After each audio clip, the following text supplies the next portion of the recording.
Engage fluo injectors. Engaging fluo injectors. Fluo reactors at 80%, sir. Fluo containment field is destabilizing. Emergency fluo containment protocols now. All hands brace for impact. Brace for impact in 3, 2, 1.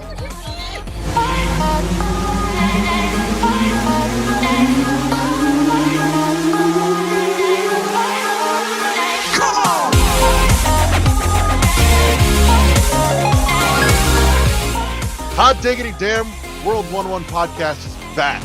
Choose your fighter. I am, as always, your host, Raw to the Wall. Joining me this week are Josh, take it to the hole in the house, LeGrew. Yeah, what's up? And Michael, Mrs. Brownstone. Yeah, I'm not matching that energy. You didn't last week either. You gave me dead air when I brought your name in. And if you remember correctly, that's pretty much par for the course. Remember, this is an audio production. With some kind of production, that's for sure. Right. Might be a circus, who knows. But all right. Well, let's jump straight into Oh my gosh! Video games. Josh, what the hell have you been playing? I know you said you've been poking at a few things. Yeah, poking a little bit more at Starfield. I know it's been like 2 weeks since I really had to take like 3 or 4 days off of it just to kind of, it's my living situation is still in flux, kind of like I'm back in my house, but it's amazing how hard it is to move back into a house when everything's piled in your garage and you're trying to go through it. So I'm finding stuff that like I didn't know I had, and I'm also finding stuff that like I'm like, oh, I don't have that anymore. So I've been having to go to multiple trips to like buy stuff like silverware. I don't have my silverware, because all that I forgot, all that got thrown away. So like I had to go and get silverware. So that kind of stuff. But so I've been having a little in the evenings. I've been trying to take an hour, maybe an hour and a half, if I can, to kind of poke at Starfield, which is not a lot of time for that game, to be honest with you. I think I was like 10 hours in before. I think I'm maybe like 15 hours in now. Yeah. And it's not even the one gripe I have about it. It's a very Bethesda game. But the one gripe I have is that it takes it's probably going to take me 30 hours to like really find the kind of what I want to do in it, which I don't really know if I want to. I honestly don't know if I want to spend another 15 hours not really getting anywhere, So I was trying to think maybe I should start doing some of the story missions. I feel like everyone has had so much time, so many years of putzing around in fucking Skyrim, doing fuck all whatever, that you all forgot how much crap is in front of it to get there. Right. And going, oh yeah, it's a Bethesda game. Yep, exactly. And I mean, I am enjoying the game. The production is great. They actually just did a big update this week, which really, I got a field of view now, so I can change the field of view to make it wider, which should have been in there from the beginning, to be honest with you. Yeah. But with my ultra wide monitor, it makes it really nice, so that I can actually see I can see a lot more, and it just really graphically, it's really a beautiful game too. But it's a very Bethesda game, so it's like its graphics are kind of like the NPCs are kind of, they're very dated. They're not graphically looking very good. But I get it, it's like it's a game. I mean, what more do you want, There's a lot of one gripe I have about it is the fast travel system. You almost have, it's like you fast travel, do something, fast travel back, fast travel. You're constantly fast traveling around to get anywhere, and you kind of have to do it that way. But I get that. I mean, I understand that it would be kind of boring to fly for like 3 hours in one direction, I'd much rather just fast travel it, See, and that to me shows a failing here, because, games like Breath of the Wild, there were fast travel options all over the place. 95% of the time, I wanted to run there. It was way more fucking I ran fun. everywhere. Yeah, I didn't use I the never horses even had at a horse. all. I had no horses in that game. And I think No they horse, figured that out because with that minimal that one fast travel. DLC, Yeah. that one DLC had a. Didn't they give you The like motorcycle. a motorcycle? Yeah, I never the used master that thing. cycle. Yeah, I never Motorcycle used was a that lot thing. of fun, actually. It was. Because couldn't you like go right up mountains and stuff with it? Pretty much. It was just Yeah. ridiculous, which is Yeah. half the joy. So, all right. Can I Michael, confess you got it? something? Yes. I've never played a Bethesda game. Oh, I know what it means. I know what Yeah. playing Yeah. a Bethesda game means, but I've never And played that's one. why you've never played it. Yeah, pretty and much. there's a Well, I there's a watched thing a too. friend. It's like no, go I ahead. watched a friend play Skyrim when it first came out, and all I could think is, this looks fucking boring. And I'm sure it's a lot of fun if you're playing it, but Right. like just watching it, it looked boring, so I just wasn't interested. I also find that there's two kinds of Bethesda people. There's the ones that like the Elder Scrolls, and there's ones that like the Fallout more. There's Right. very few of them are both. And if you like for me, I love Fallout more than I like the high fantasy stuff. So Starfield actually is more in my wheelhouse of stuff I like. Yeah. It's more like a Star Trek episode. It's kind of like old school sci-fi, really. You know, it's like it's really what I like about Bethesda games. It's just Right. I got to find the time to say, okay, do I really want to sync this, or do I want to play like 3 other smaller games and get them over with in the same amount of time? You know? Yeah. That's no fucking lie. But no, and there's definitely a split, but Bethesda games are Bethesda games. Do you want swords and shields or guns and radiation? They should mash both of them together and just be done with it. Pretty In much. a way, that's kind of what Starfield is kind of trying to do, I think. But it's more sci-fi than anything. I like it. I do like the world. I like the realisticness of it, kind of whatever realistic you can say, you know. I just like it. So I mean, I'm going to continue with it probably another week or so, and we'll see if I get enough of it or if something else comes out. Because there's so much stuff coming out. I mean, I just kind of resigned to the fact that this year I'm not really getting the much. It's just going to be like a few games that I want to play. That are these huge games, or like Spider-Man 2 is coming out. I'm not even gonna do that. I just don't have time for that. I'll probably pick it up on sale next year or something. Even though I'm looking forward to it. The first one was fantastic. It But- looks so good. Yeah, and I do hope they fix some of the problems with the like Miles. Like what I liked about we'll just kind of take a tangent. What I liked about Miles Morales was that it was a little smaller story, didn't have as much filler. Yeah. I hope they said now that the new one's supposed to be like 30 hours. So I'm like, okay, I can get behind that, you know? Right. So we'll see. We'll see if I get the FOMO and at the end of the week here. It's probably what I'll be babbling about next week. Yeah. Or the next, Yeah. right after it comes out, because I'm actually waiting for it, and like, despite my situation right now, I've got it paid off already, Right. so cool. it's gonna just show up, and I'm gonna be like, ooh, stuff to do. Uh-huh. And where did you order it from? Best Buy, I believe. Best Buy? Yeah. Oh, did you see the? Oh, I know this is more of a deep dive topic, but did you see the news about Best Buy that they're stopping physical? Yes. Like, I'm actually Yeah, furious even about online. it. I'm even furious online, about they're it because they're where I get all my steelbooks from. Like, as I said, I'm Right. I know, me too. hardcore Me too. into the steelbook collections, and someone better pick up the slack. There's a It's gonna guy be on Etsy. online. Did I post that link? Yeah. The guy who makes the custom steelbooks. They're fantastic. There's a couple companies that do. Like, I actually already have a steelbook for Tekken 8. And because the whole thing was, I was originally going to pay the $300 for the fucking Collector's edition. for the collector's edition. You can Yeah. only buy it through Namco's website, Wow. I know Namco does that with all their collector's editions now. which is bullshit. Because, like, as I Right. said, $300 is They're all that's a trying hefty- real hard to kill brick and mortar. Yeah, that's a Well- hefty paycheck. I mean, that's a hefty amount of money to just drop on one thing like that I'm not actually going to get until fucking January. Right. Yeah, you're giving them an interest-free loan for what, like Yeah. 3 months. And plus, like, I was looking at the statue, and I just like, as much as as obsessed as I am with the series, I don't care about the statue. Who was it this You don't time? care about It's Devil Jin. He's got one wing out, and apparently it glows and shit like that. Like, it's got LED lights in it and stuff like that. The Devil Jin statue that I already have is a much better statue, and I don't have to pay another $300 for it. Right. right. I feel that.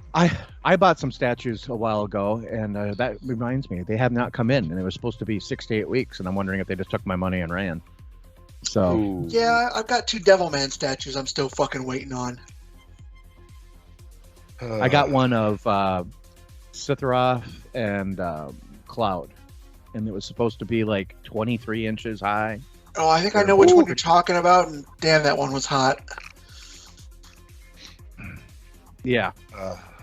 Yeah, I can't bring myself to do the statues. That's money I don't have and space I don't have, and I don't have the space space. is becoming a bitch right now.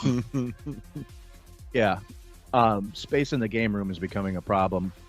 Really, what it is now is just the boxes I got to go through. And the bins. Does your wife let you and- put stuff like that throughout the rest of the house? If she likes it. So if it's Kirby, yes. That's about it. And if Fuck it's not yeah. Kirby, no. See, I got I- as I said, I technically live alone, so Right. the entire house is my museum. Yeah. I mean, I think if we had, I think she would allow like a few things, like a statue that's kind of cool or something like that. If, it put it out on a shelf or something. Right. I know she would for sure allow me to have I have some posters I want to get framed, like a Alan Wake one and I actually have a piece of promo material poster. It got kind of bent in the hurricane, but I'm going to put it in what's left of it in a frame so it doesn't bend up anymore. And then I think I can actually put that outside, out in the living room, I think, because we have so much wall space. We just don't have pictures. We've never been really like picture people, And I always tell, we have so many nieces and nephews and so many pictures of them when they're little. And now a lot of them, they're getting older.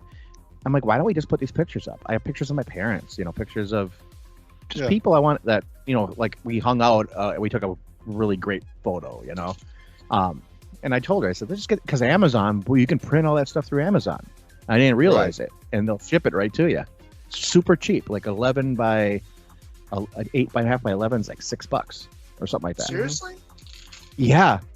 That's They have, wow. And so you can get photos printed right off that way. And I think you can even get them framed if you wanted to. I'm not sure. I have to look into it a little bit. But if I can't, I don't know, let's go to, I hate to say it, but I got to go to Hobby Lobby, I guess. And No, on any day but Sunday. And, no, don't go to. I Hobby say, do you have Lobby. a Michaels down there? Actually, yeah, we do. It's by the Best Buy that I never Do go Michaels. to anymore. Yeah, Michaels they're is a better great. company. Yeah, I'll probably go there. I mean, Best Buy, I have to go to Best Buy this week anyway, so I'll probably do that. But that's the kind of stuff I'm doing. So Yeah. I know it's just games of the week, so. But Michael, what if anything have you been spending? As I said, I've watched the Star Trek: Strange New Worlds. I watched both seasons of it, mainly because of the crossover episode with Lower Decks, and it was wonderful. Beyond that, I've been job searching, so I Right. gotcha. Curious. That's a full-time job in curiosity. and of itself. yeah. Exactly. A curiosity on that. On how many episodes are in a season of Strange New Worlds? About 10. Okay. Yeah, That's it's not bad. each episode is a full hour long, though, not the 42-minute hour. Oh, nice. Like, it's Okay. one of those, like, you're watching it and it feels like, fuck, this feels like a really long episode. But, yeah. As I said, like, for the most part, it's very predictable. It's very, like, there's aspects of it that I do really enjoy. Like, the musical episode was phenomenal. Good. Like, it was, I'm actually probably going to hunt down the soundtrack to it. It was so good. Check YouTube Music. They're usually pretty good about There you go. having playlists up for that. Okay. I think they got it So- up there. I think I did see it the other day, actually. Like, yeah. God bless community playlists, because I can go in and I can dig up, like, if I just want to listen to the entire like series soundtrack for like Blacklist or Lucifer or whatever else, somebody's got a playlist of it up. Same shit for like Letterkenny and Shorzy, which is great. Wonder if I can find some kind of playlist for Hell of a Boss. Probably. By the way, Well, there's a trailer up for the new Has Been Hotel show coming out. You guys should check that out. Good. But yeah, that's about it. yeah, YouTube Premium. That's the adult way to watch YouTube now. I can't get it's like $13 a month, but I am tickled pink to be watching stuff with no ads. I didn't realize how much of my time was being spent watching YouTube ads until I got Bro, that the time family back. plan is so worth the goddamn money. Yeah, a certain somebody put me on his family plan, and it's fucking fantastic. Like I can't go back. No, Well, because you get not only the ad free, but you also get the YouTube music is looped in with that. And there's actually a few other perks in there, like some Discord Nitro shit and whatever. right. So I gotta look it's into it. solidly well worth. Yeah, I gotta look. There you into go, that Michael. I again. sent you a present. I like presents. I know you do. That's for you, buddy. So, Ooh. ta-da. What'd I tell you? So, anything else good? I'm making beef stew tonight. Ooh. That's about Hey, it. you got family coming over, don't you? No, they were already here. Oh, Like, long story short, I got fired this week, and it was very unceremonious and vicious, and I'm not doing all that great because of it. Right. My family is doing something very uncharacteristic of any of them, and with the exception of my father, they're all actually stepping up, and like my mom is paying my car payment, my aunt is sending me money, my sister just paid $300 for groceries and gas for me. Oof. My dad, on the other hand, has completely vanished off the face of the earth. And that's totally characteristic for my dad. Like when my Jeep fell apart on me a couple years ago, he I remember that. suggested, hey, maybe we should give him some money and help him out. And then when my mom chipped in, my sister chipped in, my dad disappeared completely and wouldn't actually help me. Yeah, he's a winner of a human being. oh. Like, Yay for family trauma. yeah. I've been all over Indeed. I've got a couple link lines on, supervisor positions. So Good. I'm hoping I'm going to be okay. And I'm just trying to stave off panic mode, You'll land. You will. So we'll talk. We'll chat more after. Yeah. So, well, in that case, I'm gonna pick up the baton and run with it. The big one on my list this week has been Cocoon. Lots of Cocoon, but I'm gonna. You know what? Screw it. I'm going for it. Cocoon is so goddamn good. Michael, you need to put it on your radar because it's by one of the lead developers or designers from Inside and Limbo. Which I've are never, both I've phenomenal never heard of games. this. Yeah, I hadn't heard of it either until he mentioned it like a week ago. Yeah, it's fucking awesome. It's like it's almost the sequel to Hob that we never got. Which makes me this is one sad. of your indie type games again. Like, right? Okay. Yeah, I yeah. see. It's a solid like $25 Annapurna game. What's I don't even know if Annapurna? Annapurna is a big indie dev or Oh, indie okay. publisher. They do a lot of stuff with IM 8-bit. You see a lot of like top tier indie games coming from Annapurna. Most of the bigger Annapurna games also do get a physical release, usually through IM 8-bit. But yeah, I guarantee you, if I rattled off a list of like some of their stuff, you're like, oh, that's Annapurna. Okay. So, matter of fact, I'll do it right now, right here. yeah, that's what I'm pulling up. I'm looking at Steam real quick just to see this game. They have a demo. Games. Let's see here. They've got a bunch that you've probably never heard of too, but man, when they hit hard. Let's see here. Cocoon's in there. Stray was one of theirs. The cat one? Yeah. Really? Yep. Stray, yeah. The Artful Yep, Escape. LeGrue, they did 12 minutes. Yes, I like that game. I like that. They did the Pathless, the Unfinished Swan, Kentucky Route Zero. You got to say about them, which is great, is that they kind of reinvent themselves in almost every game. It's kind of a little different. Yeah. Sayonara Wild Hearts was theirs. Journey. Outer Wilds. Wait, they did Journey? Yeah. Oh, holy shit. Okay. Yeah. Outer Wilds, Donut County. What? Donut County was fun. Gorogoa, Flower. Flower was Pathless fun and what too, actually. What Remains of Edith Finch, even though I don't really like that game. But, yeah. So yeah, they've got some big ones. Gorogoa's on their list too. That's a really good one too. Loved Gorogoa. Josh, you'd probably like Telling Lies. It's kind of in that same wheelhouse as God damn it. Night Shift. Oh, that okay. whole like full motion video type thing. Yeah, that's my guilty pleasure video game. Mm-hmm. Yeah, Telling Lies is one they did. You might want to check out. So I want to watch. they've got movie, a bunch but that also you've play. probably never heard of too. Stuff like Flock and Lorelei and the Laker Eyes, and Forever Ago and Open Roads and Ho Hokum. So they're kind of all over the place. But man, about 50% of their stuff hits, and when it hits hard. Right. So Cool. But yeah, so Cocoon is fucking awesome. Actually, earlier today, I rolled credits on Cocoon, finally, which I should have gotten to do earlier this week, but my week has kind of been a little all over the fucking place. Admittedly, definitely could have been worse, but still all over the fucking place. But in any case, I shit you not, I probably plowed through about 75% of the game in my first sitting on day one. Because I could not stop. It was so good. So unlike Hob, there's functionally no combat. It's all puzzle. Okay. But like Hob, the world expansion and traversal is very Hob-like in its feel.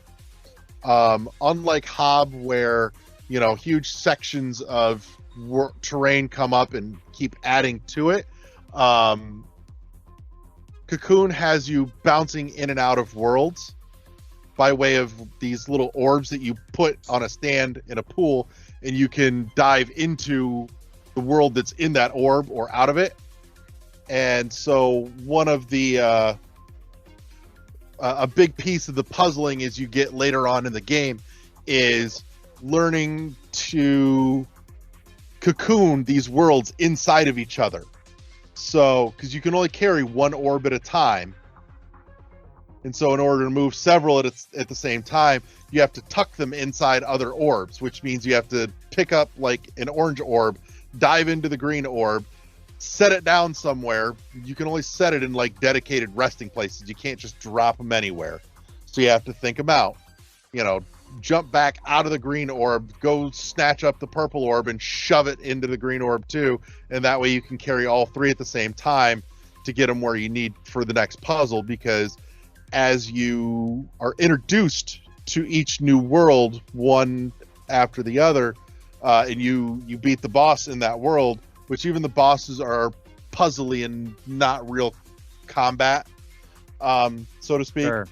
But as you beat each of the guardians or the bosses of each of these, orb worlds, they imbue the orb now with a power. And so each one has a different ability. So like the orange one lets you see hidden walkways. The green one will turn certain objects from a gaseous state to a solid state and back. Also, just so you know, it's on Game Pass, so yeah, playable on PC, Xbox, and Xbox. So yeah, LeGrue, this is a real short one you could bang out in a weekend. I'm downloading it, so. So, I don't know if it's on PS Plus or not, but It is on everything though, so you can play it everywhere. Yeah, I mean, so you're playing it on Switch? Is that what Yeah. you're playing it on? Yep. And it ran very well. I only hit a couple of like frame hiccups, and it's so minimal. I just don't care, especially given that there's no combat. There's nothing that I'm worried about missing a frame or two when it happens, and even then, that didn't happen until late game. The puzzles are all good reviews. Yeah, Good the reviews puzzles for it. are all just clever enough to make you feel smart, because none of them are hard enough that you really need to go look up an answer. Okay. Like, I looked up one answer at the end, and it was only because I wanted to make sure I was reading correctly and not backwards, because it was a top to bottom or bottom to top thing, and I'm like, I don't want to go through figuring out which way is the right way. Just tell me the right way. So, but man, when you get to the point where you start figuring out how to like interlace the different orbs and universes, how to tuck them and use them for maneuvering around obstacles and getting your orbs past blockades and shit, you feel real fucking clever, and it just puts a big dumb smile on your face. So Okay, cool. it scratches that itch very nicely. Very much in the vein of, like, if you like The Witness, this will be your cup of tea. Moncage, Viewfinder, games like that. And like I said, if you liked Hob and you want something that gives you a little bit of that feel, Cocoon does that as well. So Making me want to replay Hob. I know Hob was good. It Hob was was great. better than it had any right to be, honestly. That's one that's very much greater than the sum of its parts. Yeah. Like, So, as I said, Tunic was really good, but Tunic, there were parts of Tunic that reminded me a lot of Hob, but, like, as I said, the I can see ending, that. all the endings of Tunic were very like, why? That didn't make sense. Hob made it all make sense. Yeah. Because, like, that's one of the things I like the most about Hob is the fact that not a single word is spoken the entire game. You'll love this because it's the same thing. No dialogue, no text. Yeah. So I'm I definitely will gonna say check the it out. story. I will say the story in Cocoon is definitely more interpretive than Hob. Mhm. So, but man, the art direction, the world design, all very cool, very very cool. So, cannot recommend enough. And best part is the puzzles are mild enough that Olivia was playing it. She actually got through almost the entire first section through the first boss fight on her own. Very minimal help.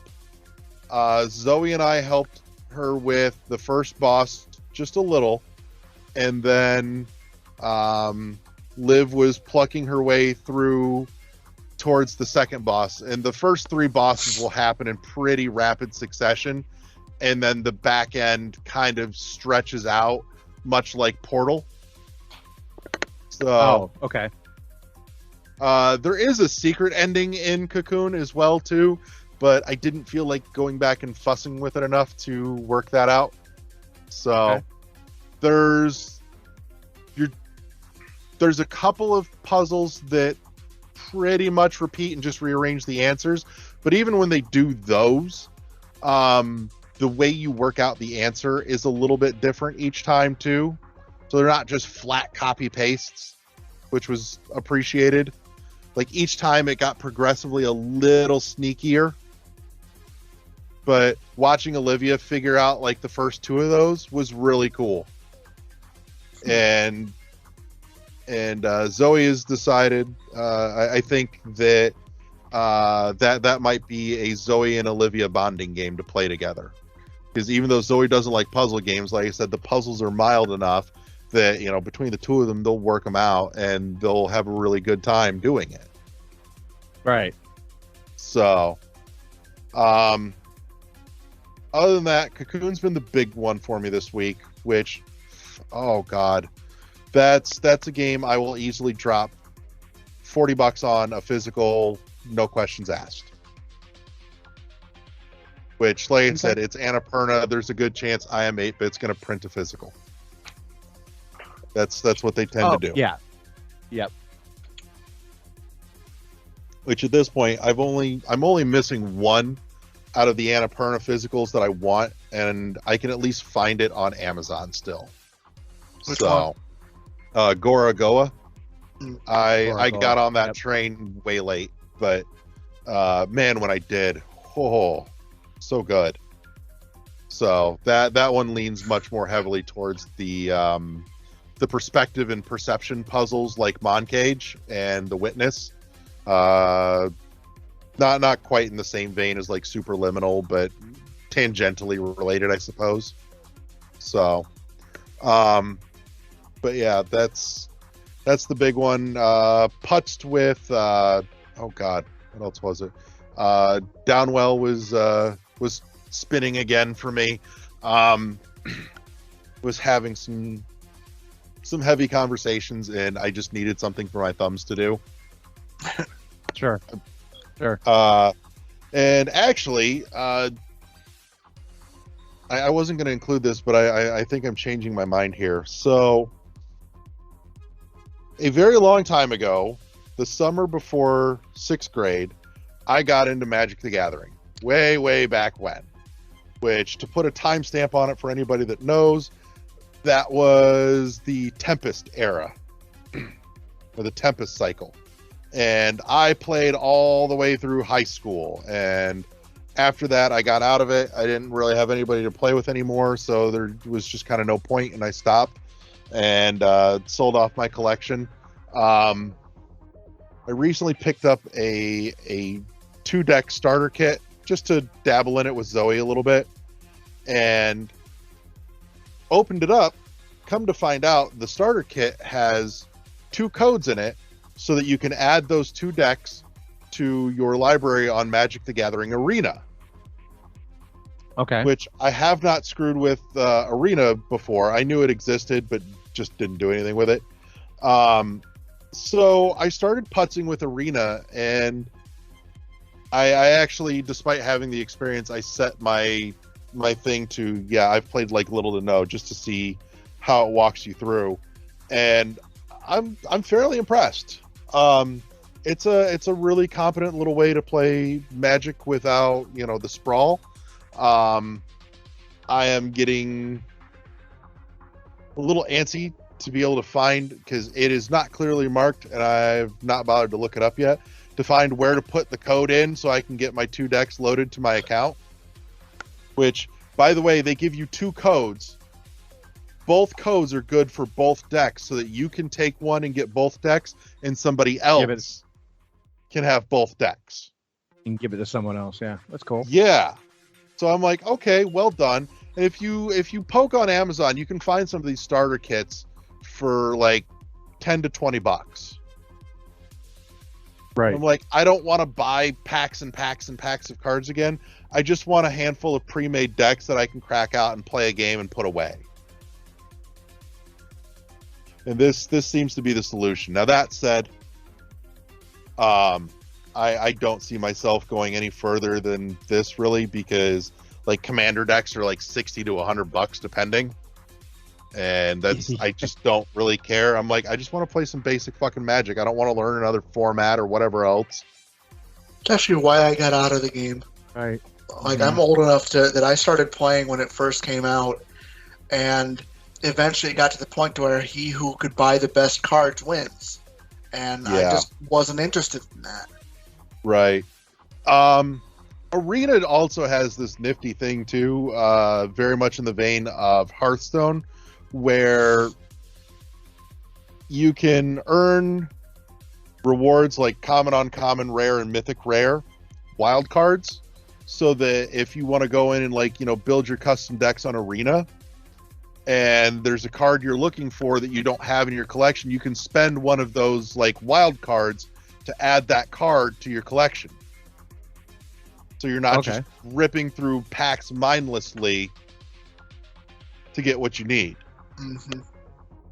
So as long as you've got an uncommon wild card, you can redeem it for any uncommon and shove it in your collection or in your deck. Okay. I'm like, okay, I see you. Well done. Because Hearthstone did something similar where you could like scrap a bunch of cards that you weren't using for dust and use that dust for whatever specific card you wanted. So I will say I think I appreciate Arena more than Hearthstone now at this point, just because of the fact that Arena is based on the physical printed cards and you can't fucking change them out from underneath me. Because Hearthstone did that shit and it fucked with my decks, and it's why I stopped playing. Originally, I really liked Hearthstone way back when, and like 8-9 years ago, maybe 10. And then updates started coming out, and they started changing fucking cards that I was using in decks, so that shit didn't work right anymore. It just pissed me off. When they do all the, it's just the same thing they do with video games. They patch them. They patch the digital card.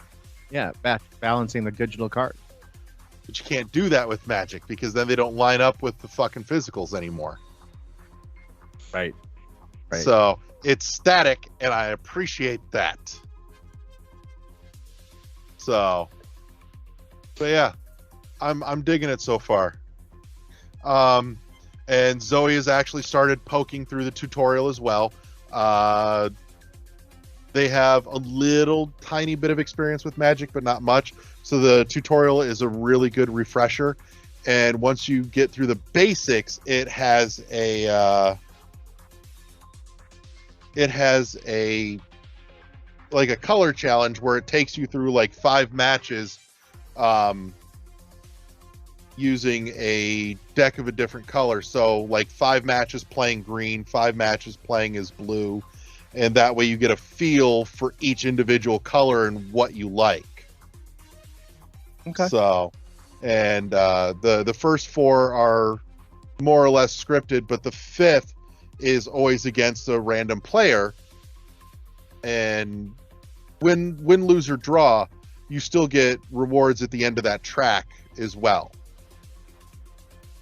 So, but no, I'm liking it so far, and I'm enjoying poking at it, just kind of off and on. It's a good little when I think of it game for like half an hour, and then I can put it back down again.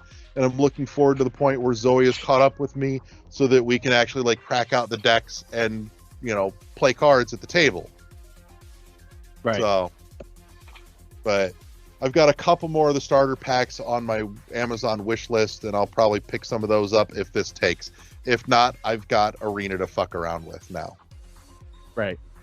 But for like the $8 that I paid for this thing on sale, I'm not upset one way or the other, honestly. I'm pretty pleased. And like I said, it plays well.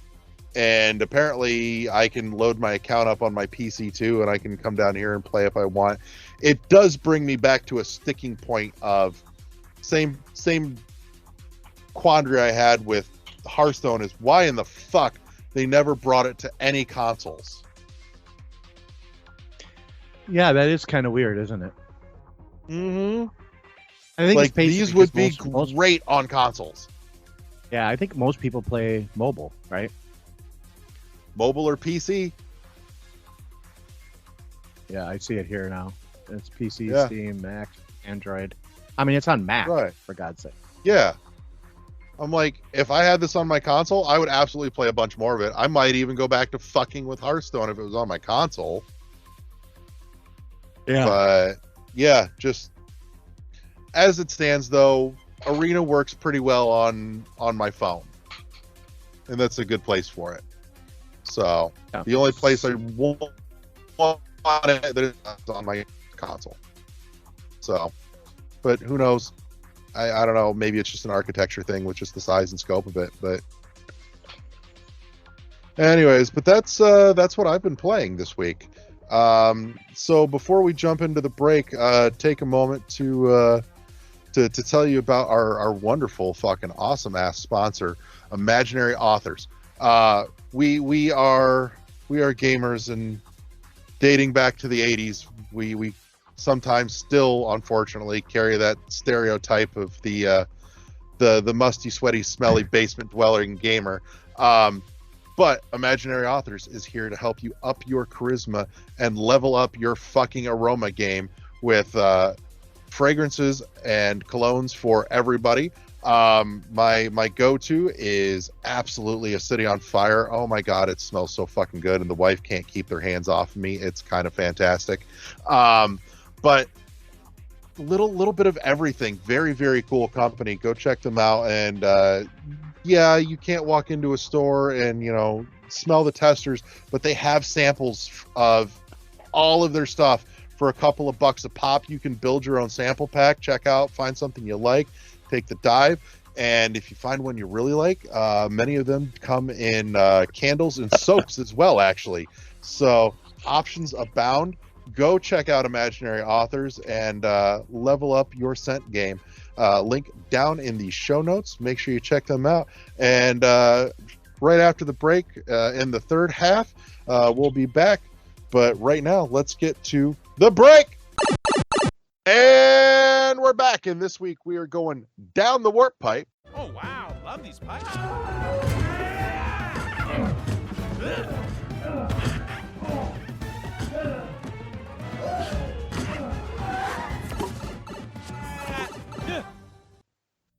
And taking a look at the argument of accessibility and easy modes and Souls-like games. You'll find a couple of links down below in the show notes on a few things that kind of spurred on this topic this week. Video from James Stephanie Sterling and Rich at Review Tech USA. Kind of the pros and cons. Chris shot me a video over too that I haven't had a chance to take a peek at yet, actually, but I'm gonna probably stick that in the show notes to boot too, so you can kind of take a look at all the reference material that we had going into this. And actually, I'm kind of glad that I didn't watch yours too, just so that way I have something fresh to bounce off of from you too. But you know, that's just a weird back-end production thought now that I'm talking out loud. So you know how the sausage gets made. But so to kick this off, just a quick recap here. Sterling has been making the argument that Souls games like Dark Souls, Bloodborne, Elden Ring should have an easy mode on the grounds of accessibility. And Rich over at Review Tech has disagreed quite thoroughly. He made an entire video to run on that tangent, which again, link in the show notes down below. If you're watching the video, there is no really down below if you're just listening to the audio, but you know, that's a weird existential thing you can work out on your own time. But it kind of got me thinking, because Rich has made a comment that allegedly or supposedly, I have no proof to back this up one way or the other, that there have been comments from the devs stating that an easy mode would functionally make it a different game, and that easy mode does not constitute an accessibility feature on the same spectrum that something like things for color blindness or subtitles are an accessibility feature. And it kind of got me thinking, and Chris here was playing some Bloodborne on Twitch a couple of days ago, and I'm like, you know, speaking of, so I want to kind of jump in with your thoughts, where you land on the topic, and I'll bounce back in, afterwards. So are you for or pro easy mode being included in Souls-like games? And regardless of yes or no to that question, do you feel like easy mode constitutes an accessibility feature or just a difficulty modifier? So I did watch both those videos, and I watched the original one from Jim and understood their points, and then watched and listened to Rich's video as well, right? But I feel like what Rich is saying makes sense because at least to my understanding, I feel like that Sterling is kind of intermingling the two things, like whether the accessibility and the easy mode, because could Dark Soul or could Elden Ring or whatever Souls-like game have like better ways to show you how to get to your point of like where you have to go on your next objective? Yeah, maybe. Could they do better colorblind or like visual impairment, stuff like that? Absolutely. Like that would help. And I think that is one issue. And then this easy mode thing. So like you mentioned, I've been playing Bloodborne, and when I first started playing the game, it was very challenging. And the reason why it's very challenging is because of two things, right? One, you have no idea what you're going to come up against whenever you get to a new area in the world, and two, it's like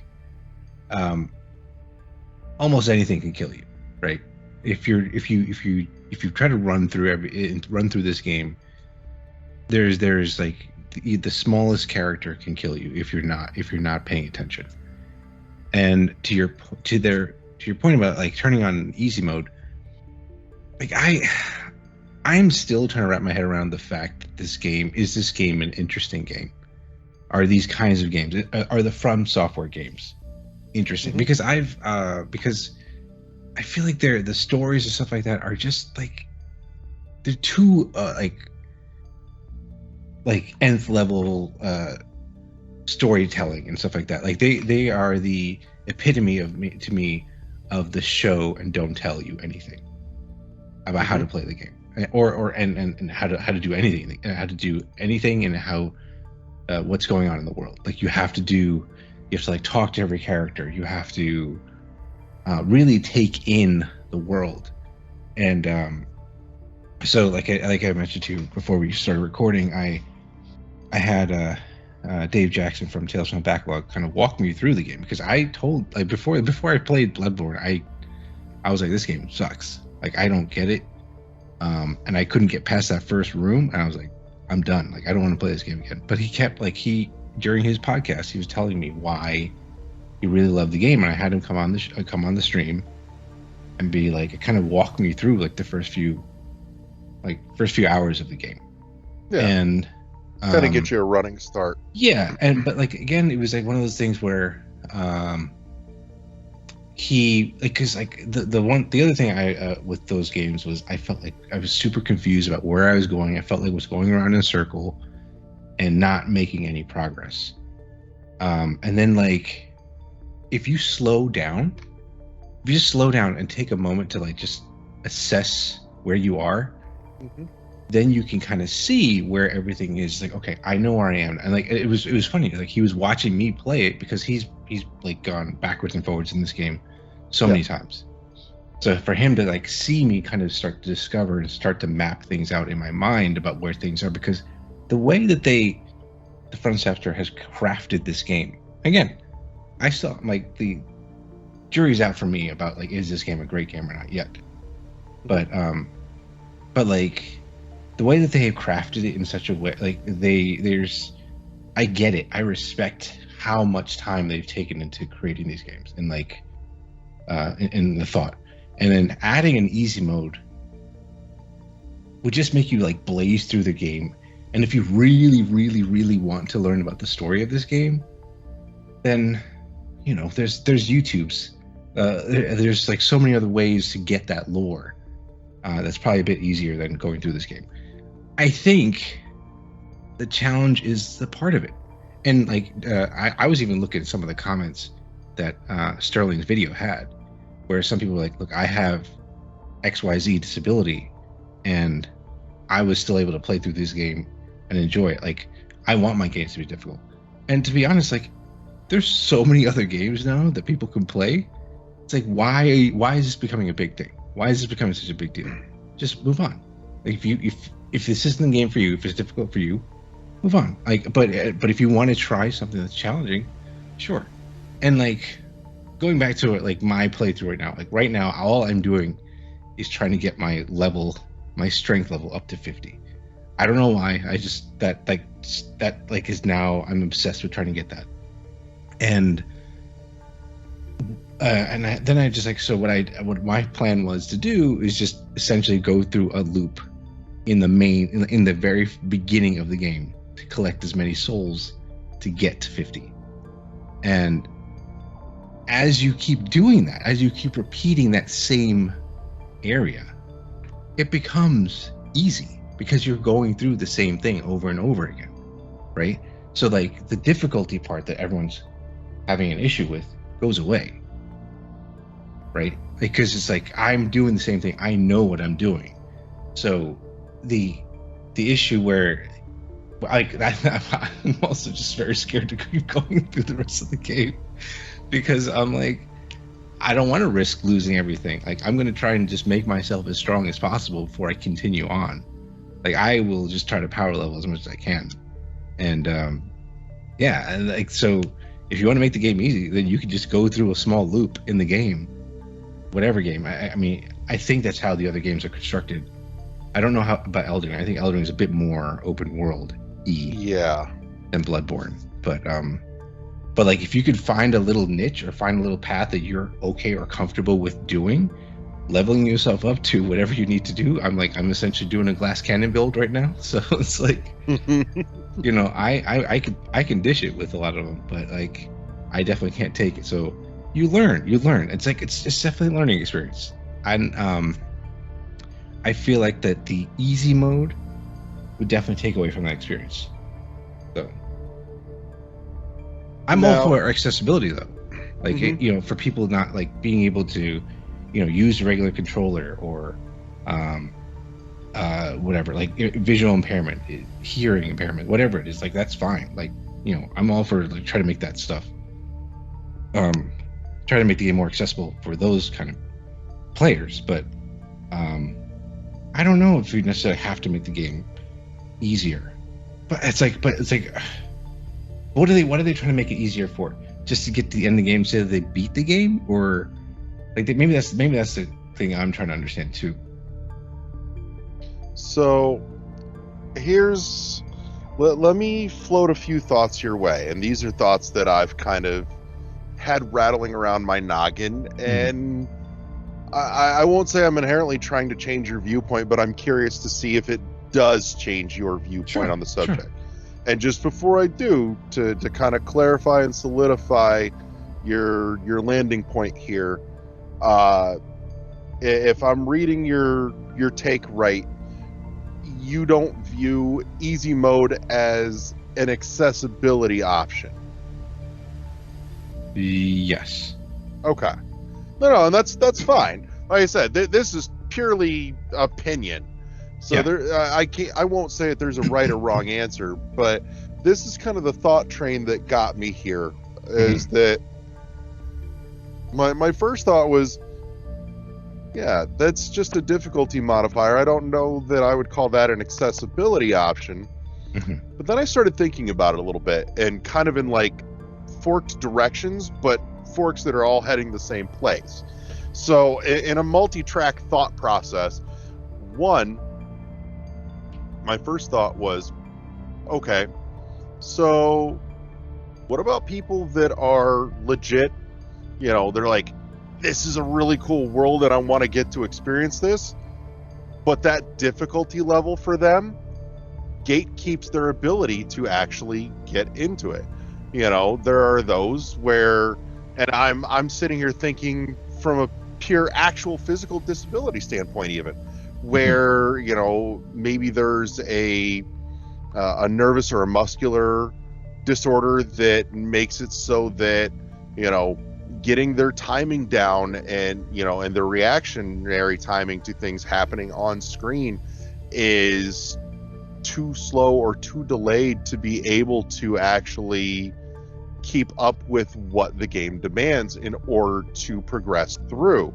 And so if you scale that difficulty back it maybe gives them the ability to get a little more tanky with their play so that they can get through some of those things that they couldn't necessarily do by sheer hand-eye coordination skill level that most of us could if we actually set ourselves to it. And that's fine. Like, but even I don't even think you necessarily need a whole mode. Like I played a game recently called Slipstream, and it's a racing game. And they just have like essentially like a slider for the game speed, so you can actually slow the game down a bit, and like maybe you could do something like that where it's just a slider where, you know, the characters move a little bit slower, like during an actual encounter, characters move a little bit slower, so you can, as a player, react a little bit better. You know, and that kind of leads to the other forked thought path I had here was, you know, on the subject of easy mode being an accessibility option.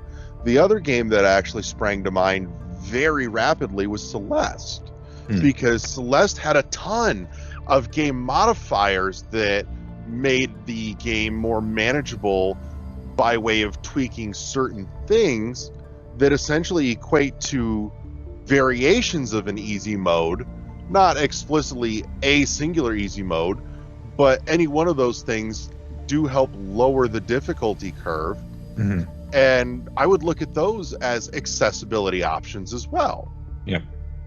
And like on the flip side, like for a platformer like that, I know you loved Ori and the Blind Forest, but like that game for me was pretty hard. I had it on easy mode, and it's like the easy mode isn't for the platforming part of it. The easy mode is more for like when you're attacking things, right? So like that's what, even though Ori had an easy mode, it still wasn't an easy game because the platforming was really challenging. And like I maybe like for me I just felt like I wasn't getting it, and then like that's why I kind of fell off on it, because I was like, okay, I can't do these particular moves or whatever it is, and then progress through the game. But yeah, like what would you do for that? Like what would you consider to be an accessibility part for Ori? Like, or you allow someone to skip an entire section, or completely remove sections of it? I would say a big piece of it, I think that would help would maybe be checkpoints in some of the escape sequences, which I understand not putting them there. I get it. Like there's a design argument to be made for it, but I also understand the frustration in some of that as well. So checkpointing some of those escape sequences I think would be one. You know, outside of that, the other thing too is for Ori, at least the first one, the second one changed that system drastically, but you know, Ori lets you drop a save point pretty much anywhere. Yeah, that's true. And so even if you're stuck on something, if you know, first couple of times you're having trouble getting through it, you make a mental note, go, okay, I'm right back to where the beginning of where I'm struggling. Mental note, put a save point here. And, you know, that way it cuts back on some of the frustration. It doesn't necessarily make that section any easier, but it makes it easier to get there. It takes out some of the repetition in terms of slogging to get somewhere just to get yourself kicked back again. So it reduces the punishment level in a different way. The only other thing I could think of is that, at least in the case of Ori, and this is something that I've kind of thought about for a while anyways, is a stripped out visual mode that shows you the hit boxes. Because a lot of that felt very buried in the organic nature of the art design, as opposed to the very angular, old school, pixelated. It's like, here are the very clearly defined boundaries of this, and this. And that made it, you know, I'm like, I wonder if that would change or make that easier to to be able to literally see all the hit and collision detection boxes involved there. But again, just a weird thought. It'd be kind of neat if maybe it was like a little switch that you could kind of, assign to a button and hit for a minute just so you can see a section you're having problems with, and then turn it back off and go back to being, pretty game to look at again. Yeah. So, but that's one way to go about it. It's, I don't know. Like I said, because then I guess the things you're suggesting, even for Ori, they're not game changing either. Like you're not the game is still what it is. Game. The platforming and all that stuff is still in place. Now, if you were to try to build an easy mode for a Souls game, so you could have like a God mode. You can have, like you said, have the the attack animations whatnot be slower, or you can have I don't know, like what else can we talk about here? What else can we say? Scaling the damage scaling, yeah. Which actually that fixed a lot of my enjoyment with another game that we don't really talk about on this podcast anymore, but it was mentioned a while back. But no, it came out last year, and I was really excited for it. Found myself getting really irritated with the combat difficulty level, because it made some fundamental changes from its predecessor. And buried in the accessibility options, unbeknownst to me, because I'd not seen or heard anybody talk about it, was damage scaling options, both for the damage you deal and the damage that enemies deal. And I actually, and you can, anybody can scowl at me for this and go, yeah.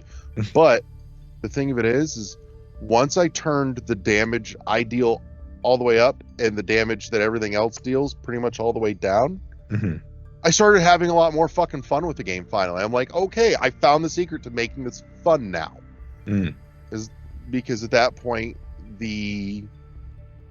removing the frustration of combat made it a much more enjoyable game to explore and wander around, and it changed the focus from that difficulty of combat to being able to just lean your focus and attention on enjoying the exploration, the platforming, the mobility, and everything else surrounding that. I'm like, that's where the fun was for me. But again, I understand that any Souls-like or From-like game at this point is meant to, like, the challenge is meant to be there, right? Right. Like, it's, and I feel like you can kind of, you should be able to still capture that, because if that challenge is too much for somebody, then my brain goes, in easy mode might present that same level of challenge that you're trying to present, but to somebody whose skill level isn't ready for that. Like, if you're trying to put out a game where the challenge is here, and you're expecting player skill level to be here, in order to, this gap is what you're trying to present as part of your art. But the thing is now if you present a game where the difficulty's here and the player skill is here, that's not the same gap anymore. And so you've now functionally changed, I feel like, what you're trying to present, as part of your art and your medium and your storytelling.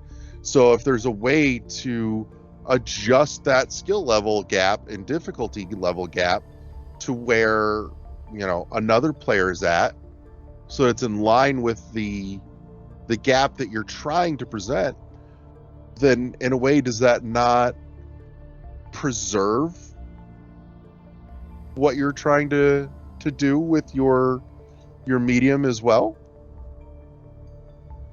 I mean, if we're talking about, like, there's this discussion always of video games are art. Mhm. And, sometimes not all art is for everyone.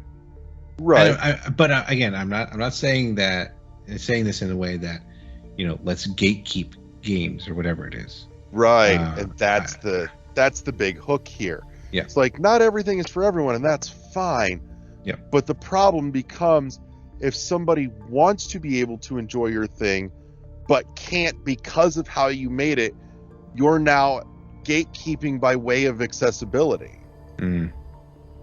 But the question is skill level an accessibility issue? Because, you could say that, I don't want to say that you have to get good, but at the same time, if you really do, I feel like that main, the first area of, again, I'm going back to Bloodborne because that's what I'm playing right now. That first area really does teach you a lot of lessons and how the game works. Right. And it's I feel like it does a decent enough job to be like, okay, look, this is the kind of encounters you can possibly deal with. For example, in one area, there's I want to say 10 to 15 enemies just in one area. And what it's trying to teach you is yeah, you can go run up to all of them and try to hack and slash your way through every single one of them, but that's not what you should be doing. Ideally, the idea is that it clicks in your mind okay, take them, you because the way that even the level starts is you start to encounter characters or enemies one at a time, then maybe they put in two at a time, then three, and then you're okay, well, look, literally you're the first guy, you meet one guy, you beat him, cool, you're done. Then the next part of the level, I'm only remembering this because I've memorized this entire area. But the next part of the level is two characters or two enemies that you fight. And again, one has a shield, and they're adding a little variety to that encounter. So you're okay, the idea is to try to do 1v1 everything, ideally, if you can. Mm-hmm. And then as you progress, as you get stronger and you increase your stats, which another thing that's the thing that bores me too, even though I am stat hunting right now. It's managing all the stats. I'm I don't want to deal with that. I'm just all right, let's just get as strong as I can and then just go. But I think they try to show you how to play the game. And I think the other problem is the designers are this is how we would like you to play the game, and then players are no, I want to play it this way. Mm-hmm. And it's there's that, okay, who's right in that argument? Yeah, the person that's created the game and brought it out to the world and here's what I present to the world, or the players that are no, I don't like how you presented your world, do it my way. Mm-hmm. So it's obviously the players are what keep the lights on for the developers, because if there's no one that wants to play the game, then how can they keep making the games? Right. I don't know. It's definitely a slippery slope either way. I agree that you definitely want to try and have especially as a developer, as a game designer, you want to keep in mind everyone, but how much of everyone are you going to then if you have to think about every parameter, every issue, everything that you have to be aware of, then what happens to your vision? Does your vision get diluted because of that? Right. You know what I mean? So yeah. No, I definitely think there's a couple of issues here that are at the core of this. and none of them are really black and white, cut and dry when you start to actually pick it apart, which does make it a difficult question to answer definitively, and I don't know that you can, honestly. Yeah. Which is probably why this conversation is going to go round and round in circles for as long as the genre exists. But one, is skill level and a disability / accessibility issue? Yes or no? Which to that, something that just popped in my head is that I feel like, at least to an extent, it is. If nothing else, on the grounds, if you consider, say, if somebody, made a game that you have to be professional skill level in order to play / complete, like for those that game professionally and competitively, like that's a skill level that very few people actually have. Yeah. But if that was required in order to beat the game that you've put out, do you say, fuck you, there is no difficulty setting, it is what it is, and that's it? Or do you go, yeah, we recognize that, there's not everybody can actually do this, so maybe it is an accessibility thing and we should put in some difficulty settings? And I feel like the same train of logic can be applied here. But, again, like you said, in terms of artistic vision, it's potentially compromising depending on your viewpoint. But by the same token, if you're talking on the subject of games as art, which that's its own rabbit hole to not go down tonight, something you have to consider is that in terms of art, games is kind of pushing new territory by way of the fact that consuming games as art is interactive as opposed to passive, which means, there are certain requirements for being able to consume that art, and thus any roadblock you put in front of it is technically gatekeeping. Yeah. And so, anybody can sit down and read a book or watch a movie, and for those that have there are other accessibility options out there.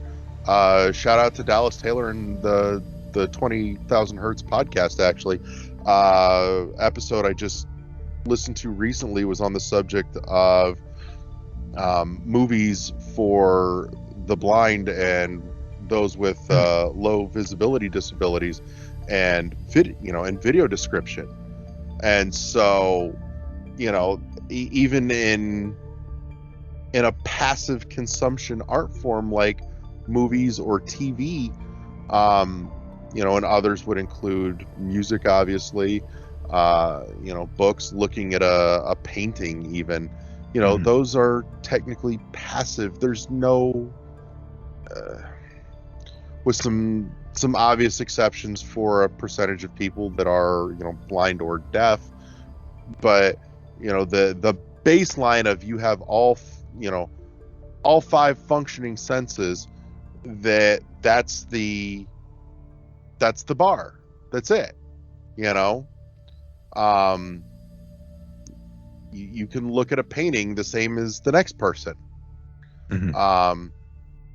You can listen to a song the same as the next person. You don't really have to modify much for that.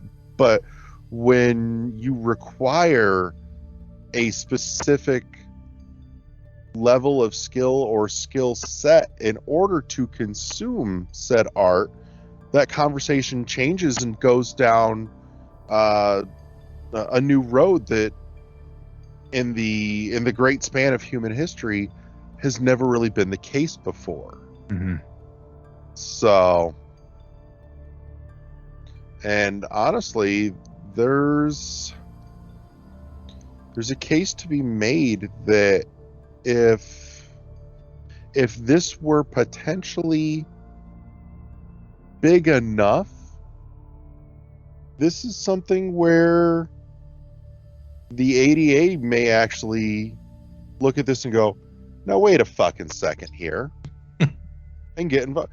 And honestly, it's a very real possibility at some point down the road that this, if this recurs enough and gets enough traction and enough audience and spotlight, that could very well become a thing. And then you have a very different conversation, because now you are, for the first time in history, insofar as I know, putting potentially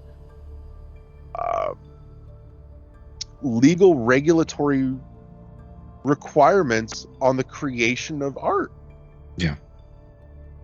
That's a real bag of mixed feelings, because that's like, I get it, but at the same time, it's a potentially terrifying road to go down. Absolutely. So it's one of those things that it really makes you wonder a little, not to sound, too idiotically pontificating, and just really makes you wonder. But it definitely gets the brain spinning on what. Yeah, you kind of have to, because you have to take a look at it and go, maybe we have missed something here that we should be considering. Or there's you're looking at the artist as well and going, free speech. This is a real major conflicting road in a way that I don't think some people realize that it is. I mean, there's the basic, argument that's circulating around as to whether or not it should be a thing. But I think a lot of people, and even myself, until we really started going down this warp pipe, looking at it and going, there's a deeper set of ramifications to consider here that I think the gaming industry needs to look at very, very carefully before potentially irrevocable and irreparable actions could be taken and damage done. I mean, the best way to keep government out of something like this is to adequately self-police. And I mean, that's what the gaming industry did back in the 90s with the ESRB. Mm-hmm. And I think that this may end up being an issue that requires the same level of self-policing and consideration. But it's going to be a real tough line to draw. And for right now, I think it's flying just far enough under the radar that it's not in danger of going down that road. But it's definitely something that, if it continues, could. Yeah.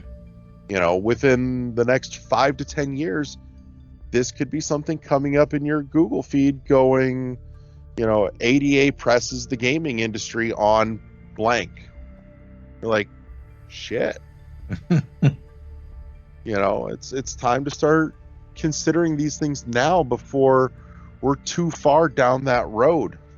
And I think the other problem to all this is the fact that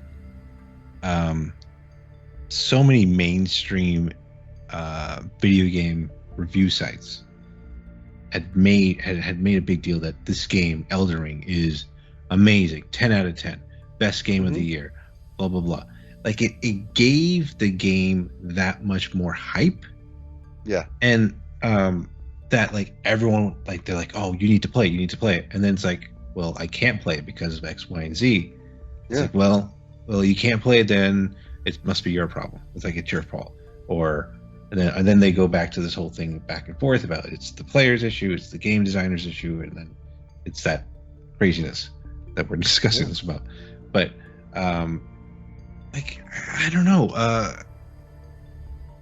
again, like I don't know if it's. I don't think that game's a 10 out of 10. That's my opinion. I don't know if it's worth it, but that's it's why like, I don't use the points system for reviewing games. But that's Right. an old topic, and that's another topic. But we should bring that back for an episode again. That's been years since we did that topic. Yeah, Maybe it's time to revisit that. maybe definitely a good one to think about. But like, I think just because of the hype that this game got, it's pointing at that whole From library of games, and it's like, well, do we have to make everything easy now, so that everyone can enjoy it? But it's like, I don't know. It's such a hard discussion to have, and like you said, we'll be talking in circles till the end of time about this stuff. I mean,